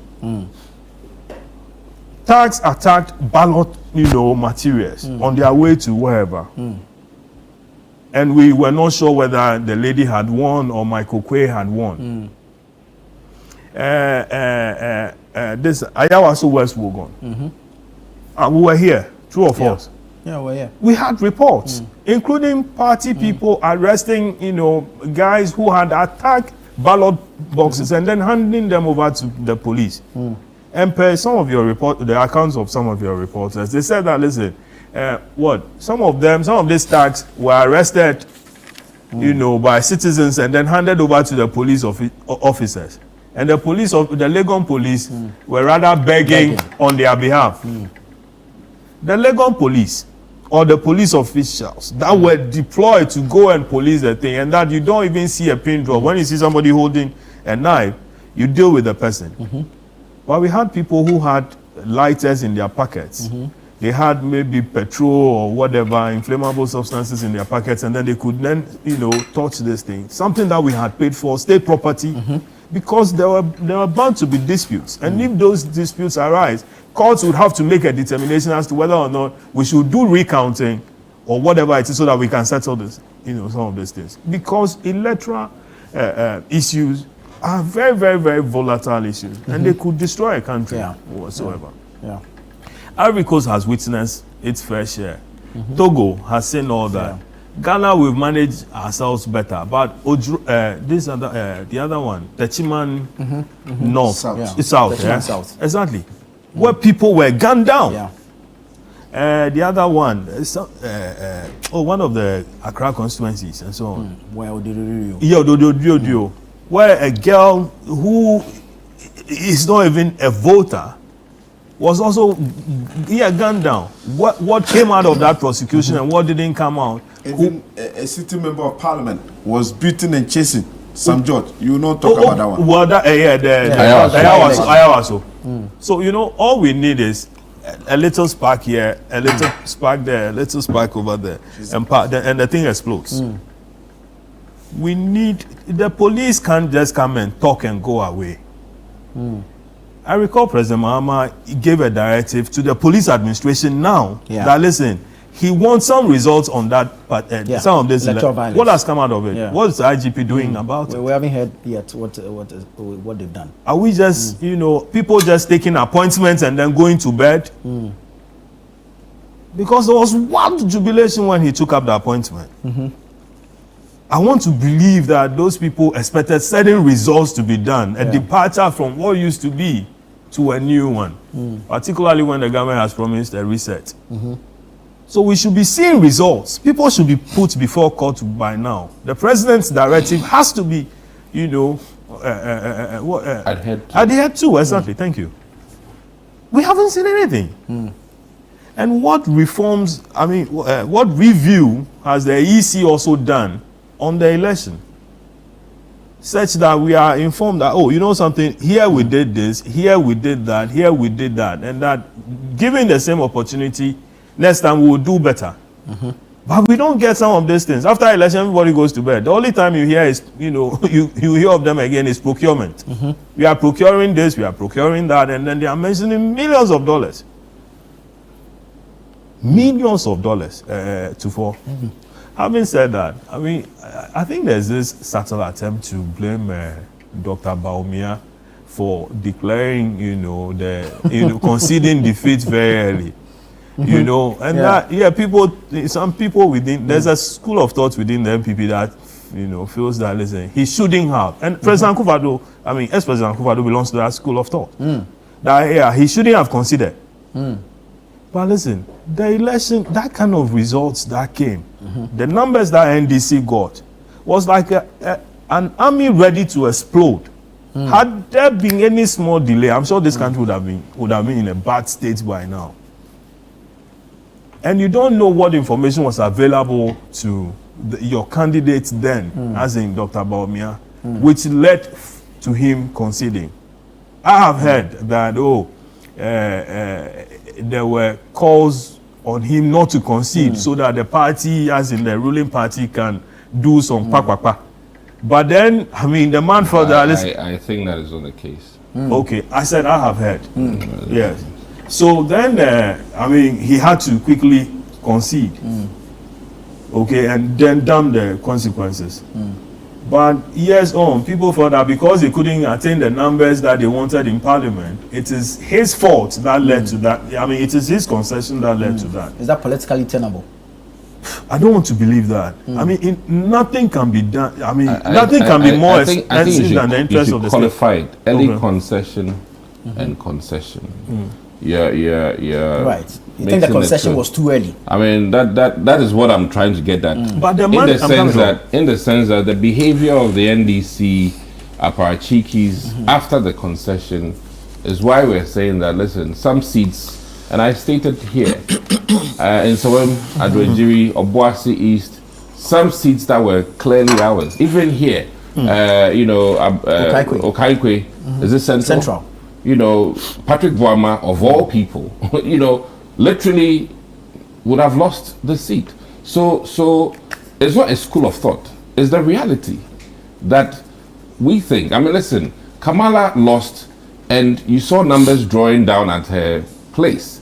And it was clear that the Democrats had conceded before she came out to say that, congratulations, blah, blah, blah, blah, blah. And I think that we have party stewards who could have, and I saw Chairman McMahon, former chairman, say that we've lost. And for me, watching him talk, it was clear to me as an MPP man that, Charlie, the presidential no go well. Perhaps going forward, a system should be put in place. And I'm saying categorical here that in the future, I don't see MPP conceding that quick because of what we have experienced. And I'm not blaming, the flag bearer for that. I'm just saying that as a party man, based on how parliamentary seats were handled after the concession, it shouldn't be the case. And we need to also talk about the NDC and how they behaved after. Let me you understand? I needed to clarify that. He mentioned the US, Kamala. Is it Kamala or Kamara? Sometimes I always Okay, one of them. Kamala Harris. Okay, so see, you have 4 years earlier, what did Donald Trump do? Between him and Biden, why he refused to concede, and see what happened on the, in the U.S. The Capitol. Exactly. Now people, attack, that institution. Okay, I mean, if the numbers are clear, they are clear. And Vice President Baumia, or the MPP candidate then, didn't say that, listen, I have considered, but he said, looking at the numbers, meaning you have put in place a lot of, systems to collect numbers. MPP used to say that, listen, I mean, they had the numbers and then used to mock NDC, hey, you guys, why? You don't have anything that you can't collate results, you don't have systems and so on and so forth. That is how come we have these numbers and then we projected it. 4 years back in the 2020 election, before we could say Jack, they were showing their, strong rooms and so on and so forth, true or false. And saying that they had, but this time around, no numbers even came from, from the strong room. Okay, but then the man who is running the election with his agents all over the place says that, listen, I have spoken to my agent, I have the numbers, and per the numbers available to me, listen, we have lost the election. And he called, not to cut you off. Oh, you just did. Not to cut you off. But you see, I remember Dominic Kwabinya, our woman, what's her name? When the parliamentary things were going bad and then the presidential was going bad, she screamed that, hey, something is happening. My whole point is that when you're going to an election, it's both presidential and parliamentary. So this, I mean, listen, we're not saying do not concede. We're saying that the early premature ejaculation here is what I'm talking about. You understand? So Baumia suffered premature ejaculation. Please, don't. You see, you're putting words in my mouth. It's not fair to me. He's only putting a name to the one who conceded early. I am talking for the party, and I'm saying that the MPP, based on our experience now, I think that this early concession will be a thing of the past because of how the NDC took advantage. Obuasi East would have been gone. Okaikwe Central, gone. And we redeemed these in Sawama Dwejiri. Another prayer, if not for his boldness, Master would have lost it. Larry, wrap up. You understand? Wrapping up. See, a while ago, he was asking Suparo to, listen, let them have. They should donate. Yeah, they should donate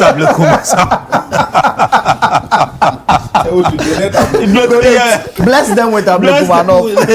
Are you saying that the peace of the country is less important than the seats that you guys, wanted? No. Easy. You are really raising things up. My whole point is that there's nothing wrong with waiting for appropriate numbers to come in to make a declaration that, I've lost. You understand? And my key point here is that it is not just the presidential. It is presidential and parliamentary. But for our early declaration, it emboldened the NDC apparatchikis. Tensions were building up. And then, no, listen. I mean, how can you have tensions when the EC has not declared? And I think that the NDC should have been very excited and happy that, Charlie, we've won. No matter what these guys do, we've won. And that's the beauty of it. But to then grab seats that they didn't have, Charlie, lie. Thank you. See, he wanted his party to declare the results. Okay? But then also declare the results. No, I'm saying to declare what they have, and by so saying that they won the seat. No, he wanted party stalwarts to condition the minds of party supporters towards the loss. So, so even though there's going to be a loss, they knew they had lost, but they did not want the party to come out and make their declaration as at the time they did. When our in-house things like Abdikuba North had not been sorted out. Right. They wanted to delay the declaration so that the party so that the party boys will be more charged to do whatever it is that they and that's why he's also saying that the early declaration charged the NDC youth to also do what they did. What did they do? We saw all these records between the two sides. What did they do? That's what I'm saying, between the two sides. Listen. Thank you. See, thank you. You didn't do anything. I'm getting you. Let Larry wrap up. I mean, look at the media platforms that we have now. Yeah. And I'm saying that these days, listen, social media. Yeah. So before even the parliament three candidates will hear the results. It's there. Somebody has already posted it. Yeah. So it doesn't have to come from the party person. Even the social media guy, these bloggers and so on. But the party person gives it legitimacy. No. Oh no, it doesn't. Why? Elections. We have lost, but I have not conceded to the loss. It doesn't matter what you concede. Very well. Let's wrap up on this, and then we'll move to our final subject. Larry, wrap up on this. Oh, this one. but you said you put and they even went to their strong room to go and show results. But this particular election, the strong room was not so strong after all. Why is the strong room? That is my point. That's how you signal that Samson lost his strength. Samson lost his strength. But you know, the candidate, the presidential candidate from Akwetia one. Sorry. The presidential candidate from came from the strong room to say that based on the numbers available to me, I have lost the election. My party has lost the election. Guys, please. I mean, and congratulated President. Take the seats. Take the seat. Oh no, he didn't say take the seat. My brother is doing some presidential He's doing some politics here. Yeah. Very well. You know, so I think that the interest of this country should be more paramount. I think the EC hasn't helped matters. I agree. Do you get it? I mean, see, what is the level of human resources that were put on the ground? Do you get it? So aside the security that was supposed to be beefed up, the police always told us about hotspots. Why they didn't say flashpoint? They didn't say Ablekuma North as a flashpoint. And what if they saw it? What measures were put in place? Right. You get it? Right. So and this thing where electoral officers will now have to be relying on party pin sheets for results, scanned pin sheets, and not even original pin sheets. Some of the party guys, if after the declaration when they had lost, they went home. 2 hours later, we have.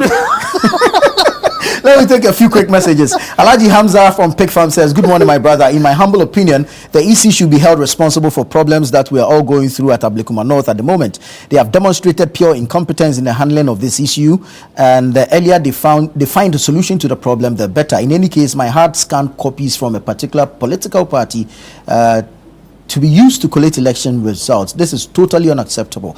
I am told the MPP are in court, so let's see how it goes. But a rerun must happen. In my opinion, it is the way to go." Good morning, Nana24. Please, the conversation is missing. Please, there was an observation around all the polling stations, including media representatives. The ballot was opened and counted at all the polling stations. Then the observers and the media collate the results. And who do you think has emerged the winner? You guys are not being fair to MPP. Why relying on the town pink sheets at the collation centers while the ballot was counted at the polling station? This one says, "Good morning, Per. What the former MP for Anya said is true. The earlier concessions of MPP in the 2024 general election is what is bringing all these problems." Thanks. All right, quick one. Yesterday, EMP secured a $100 million loan for major mining deal. It's the first indigenous large-scale mine ownership. Indigenous. Good news? Good news. I differ. It's nice that an indigenous businessman is having this. The problem here is that he's a brother of the president. Okay, forgive me. We were here when non-brothers who were just in the government. Oh, please let me land. This is like love brewed in a state capture book, and I'm waiting for the Okujato Ablakwas to come and tell me now that where is their voice with regards to quote unquote state capturing. So this is beautiful. This is a test case for Okujato Ablakwa, the Foreign Affairs Minister, to come out and tell me, educate me, how this is not state capture. I wish Ibrahim Mahama well. I love him for being a businessman, but you see, when your business thrives better because your brother is the president, it is worry. And in fact, if Nana Addo Dankwa Akufo-Addo had done this, oh my goodness, hell will break loose in this country. There are instances, and let me be very categorical here. The NDC was asking why Data Bank was, quote unquote, benefiting from governmental transactions. And here we are. Listen, this mining concession is... But Data Bank is still working with this government. This mining concession is quadruple the quantum of revenues that one sole individual. I mean, this is the first Mahama move, and my goodness, it's beautiful. But this couldn't have brewed overnight. Oh, listen, we know clearly the quantum involved. It means they must have started before we came into power. What is different? You've left the Data Bank is still working with government. No, my key point here is that government is not even involved in this transaction. Oh, my dear. He's Larry, an individual, a private individual, a businessman. There's leverage you get from being the president's brother. In case you don't know, I'm telling you this. Bumpty got the same thing. And I learned this. Bumpty got the same I thing. learned this through the NDC. Bumpty got the same thing. I learned this Bumpty through the got the NDC. same thing. Bumpty got the same thing. No, you see, let me even add that today it is quite clear that the MPP did well. The supposed friends and family, the nepotism, what we did was 101. This is 241. Very well. Okay. Subaru, at least you did something. Are you rushing on this particular topic? Well, we're running out of time. No, you see, this is the first time I can understand, but we're running out of time. My brother is watching. And a friend. One more time. This is the best decision ever taken in the interest of Ghanaians. But I'm surprised he's trying to do comparison here as comparing this particular acquisition to what happened in the previous regime. We are talking about a private sector acquisition. This is not a government-owned company that has been acquired by Engineers and Planning. And you know, Engineers and Planning has been in existence before even the president became the vice president. The vice president became the president, then his first term, and now the president. And Engineers and Planning has been one of the well-established, experienced mining indigenous mining company in Ghana. It has about 2 decades working experience, and it works with well-established organizations like companies like Goldface Ghana, Ashanti Gold, Damine, Newmont, and what have you. He's executed huge contracts with them, and he has experience. And particularly, I am happy as a member of parliament coming from the Upper West region. Azima Resource, that has this particular concession that has been acquired by Engineers and Planning. I mean, you know the concession is in the Upper West region. Yeah. You know, and you have acquired a concession and they've been doing exploration or whatever for God knows how long. Azuma is not entirely happy with this acquisition. It is not about being entirely happy, but what you saw yesterday, I don't think that Azuma was not represented there. It wasn't represented. I was there. Bernard I saw you there. Yeah. OJ was there. One other reporter of yours was there. Yes. Whether Azuma, they were there. They were wearing what you call it. Are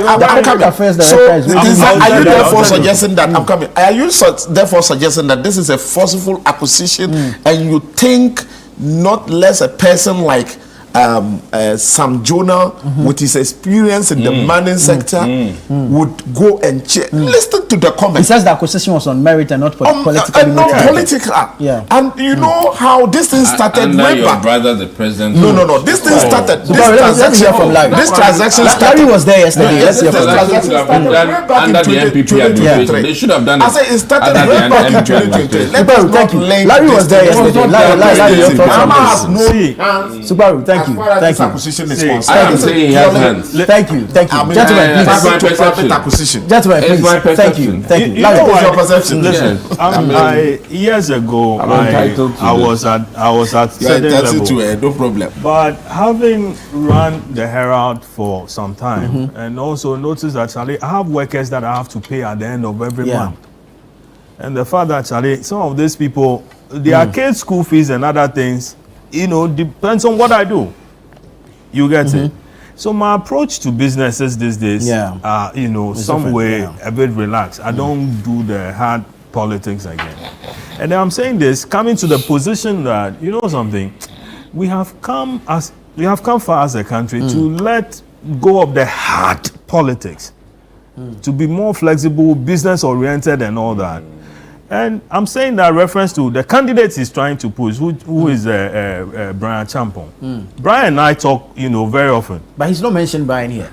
But he's Brian's, a big. Yes, but he's not mentioning him here today. No, I'm saying no. I'm building a point. Right. That Brian is a business. He's business oriented. He has hotels all through. He runs a hotel.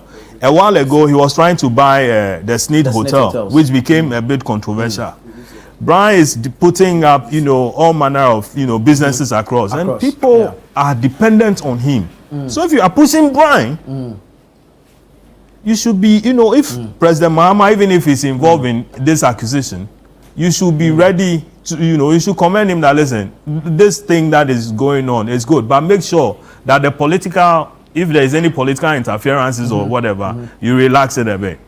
But from what I heard yesterday and from what you just quoted, Sam Jonah was out there saying that this has nothing to do with politics.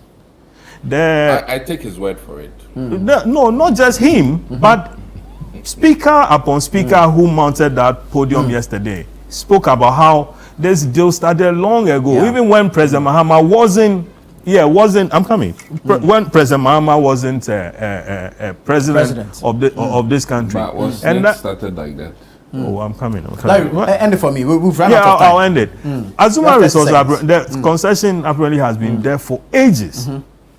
To a point where even in the 1960s, the Russians even got involved in some way, somehow. Presently, as we speak, it's been the transactions between the Australians. Australian, Ibera or something to that effect. Ibera Capital. Yes. So this is purely, a business transaction that is happening. Right. Thank you. For a Ghanaian company to sign a $100 million. And I'm told that the Stanbic is arranging additional $250 million for the same company. You don't say. Why would they not arrange? Is that? Exigencies of the time, so Al-Hassan Dani mentioned that, if in the past they've given resources over 120 something million to the same EMP, and they paid off. Very well. Gentlemen, thank you so much. Unfortunately, we've run out of time. When we come into power, we've run out of time. Thank you so much. This has been the news review segment here on Breakfast Daily. Thank you for your time. Stay with us, though. The show continues.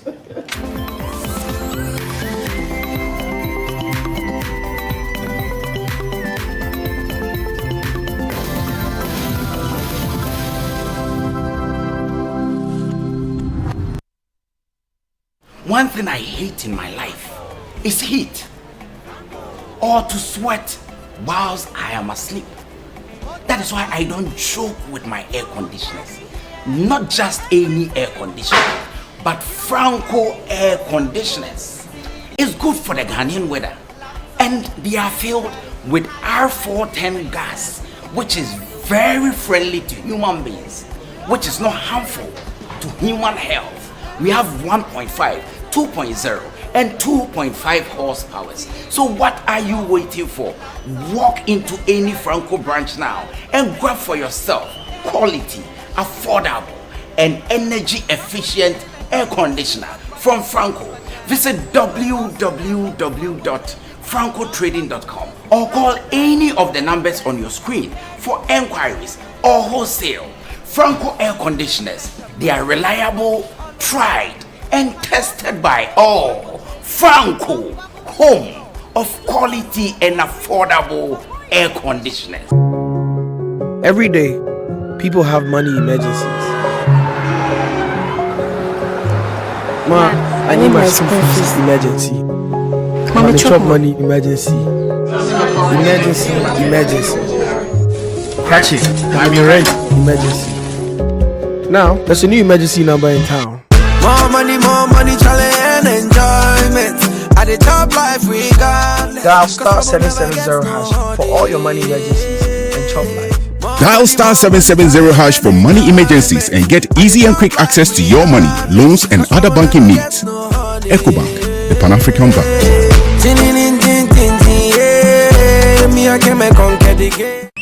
What's better than your bestie?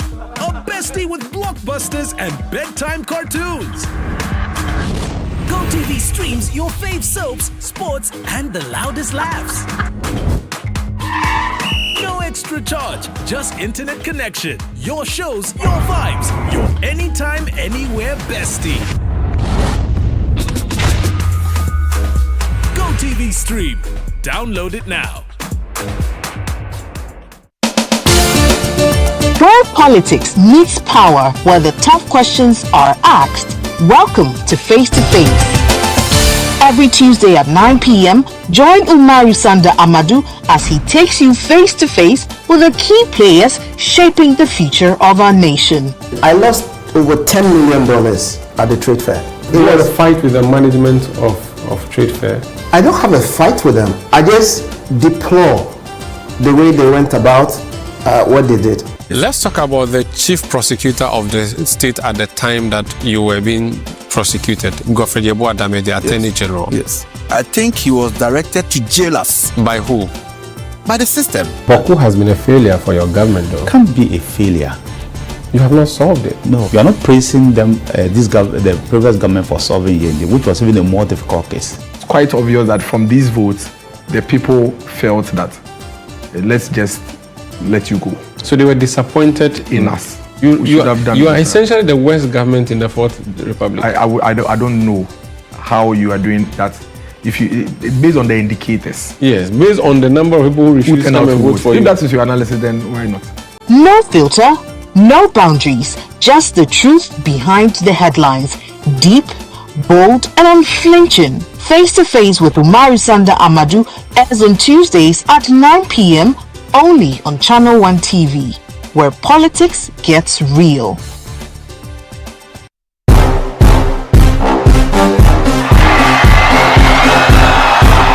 When the stars come out, Ghana Weekend turns up the lights. From the hottest red carpet moments to the wildest after parties. And for all your celebrations, anniversaries, and unforgettable moments, if it's